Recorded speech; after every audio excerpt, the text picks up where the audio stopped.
8h03. Vamos seguir falando de transição de governo, agora na área da educação, que deve ter uma recomposição do orçamento das universidades, dos institutos federais também. Isso é o que aponta um trecho do relatório preliminar feito pelo Grupo Técnico da Transição. Para entender melhor os trabalhos nessa área, a gente vai conversar agora com a senadora eleita pelo PT de Pernambuco, Tereza Leitão, que é uma das integrantes dessa equipe de transição na área, na pasta da educação. Senadora, muitíssimo obrigada pela presença aqui no Novo Dia. Seja muito bem-vinda, viu? Eu que agradeço. Bom dia a você, Stephanie. Bom dia a todos que nos assistem. Obrigada, senadora. Um ótimo dia para a senhora também. Primeiro eu vou pedir, senadora, para a senhora trazer para a gente um panorama do que já foi identificado até agora na equipe de transição. O raio-x que vocês fizeram já contempla aí esses últimos cortes feitos pelo governo federal? Qual é a situação? Do que a gente está falando na área da educação? Na área da educação, nós estamos falando, Stephanie, de um desmonte muito profundo, que tanto diz respeito ao corte de recursos que foram sistemáticos na nossa área. O último foi este que você noticiou agora. Enquanto assistíamos o Jogo do Brasil, Bolsonaro retinha, bloqueava recursos dos institutos federais de educação e depois das universidades federais, que estão com dificuldade de fechar o ano acadêmico, porque são recursos de custeio, recursos de manutenção, das estruturas universitárias e dos institutos. Além disso, a parte propriamente dita da proposta pedagógica, a organização curricular, o apoio à aprendizagem, a pandemia revelou isso muito bem.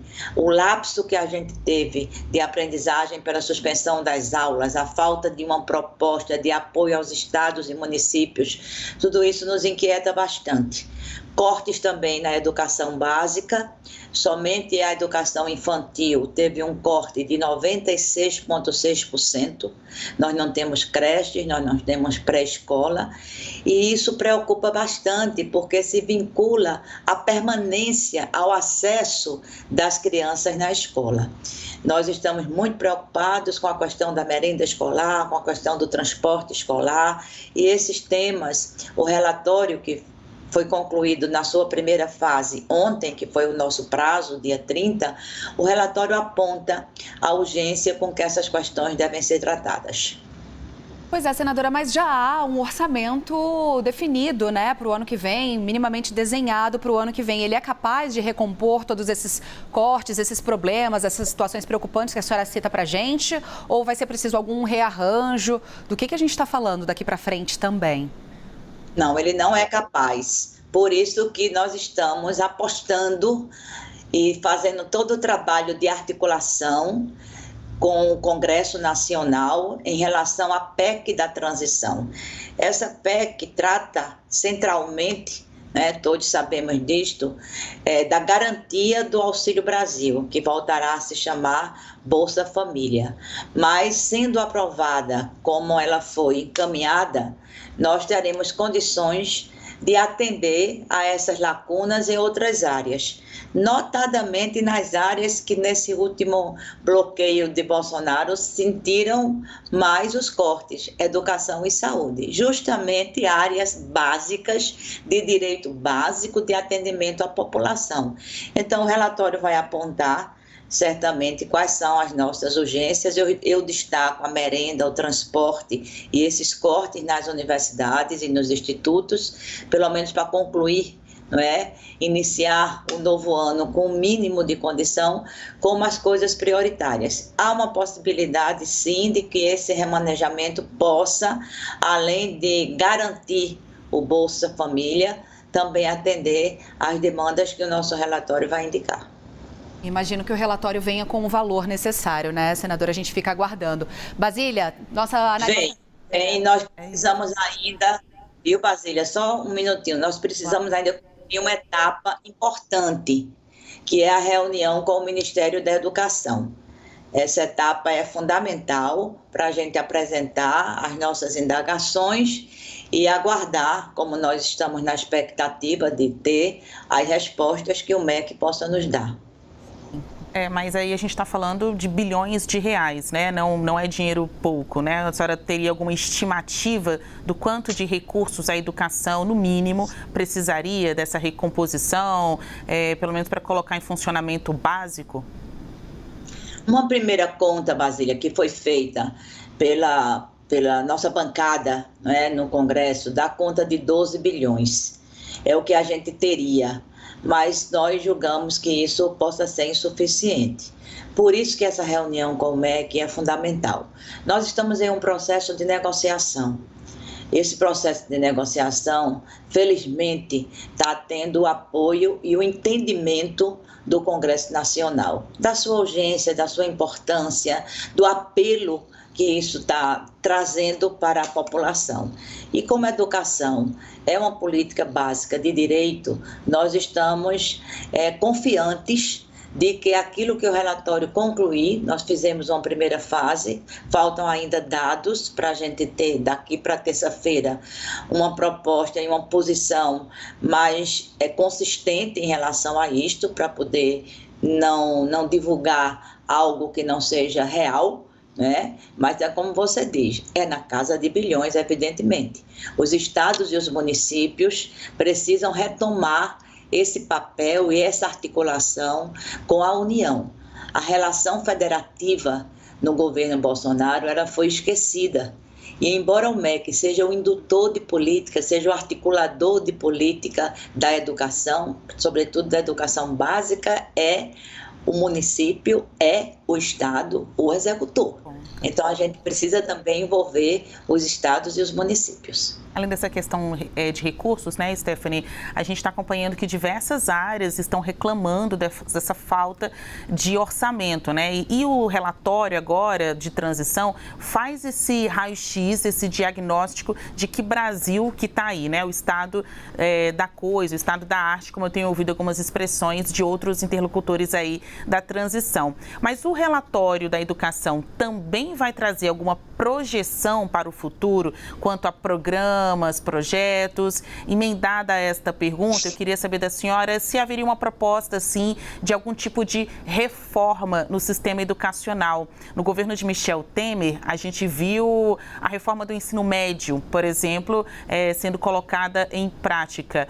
E agora, no governo Lula, dentre as muitas reformas, a gente pode esperar uma reforma na área da educação também? Basília, duas questões estão nos referenciando na apresentação das nossas posições. A primeira é que a gente precisa retomar a concepção sistêmica de educação. Ou seja, conforme a LDB, nós temos a Lei de Diretrizes de Base da Educação, nós temos 2 níveis de educação. A educação básica, composta pela educação infantil, ensino fundamental e ensino médio, em todas as suas modalidades, e a educação superior. Isso precisa ser retomado, da creche à universidade. Educação é direito. Esse sistema nacional de educação, que poderia já estar em curso por discussões que eram apontadas pelo Plano Nacional de Educação, foi parado. E aí a gente vem para outro instrumento, que é um instrumento de anúncio e de indicadores de política educacional, que é a Lei do Plano Nacional de Educação.